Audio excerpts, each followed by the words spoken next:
Hello guys, good afternoon. Dito tayo sa labas ng aking garden. Ayan yung aking tanim ng kamote na nilagay ko sa paso. Ayan guys.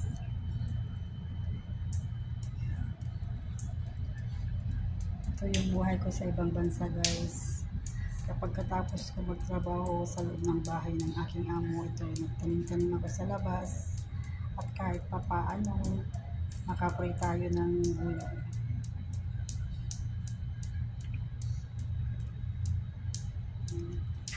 Laking paso guys, o yan.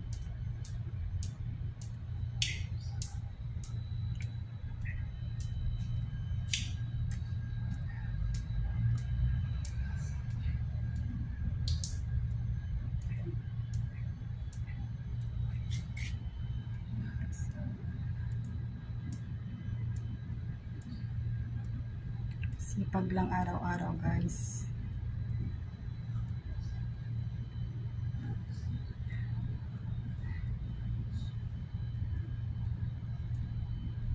Thank you for watching. Please don't forget to click subscribe my YouTube channel, Galyeta 11 Vlog. I love you all guys. Bye-bye.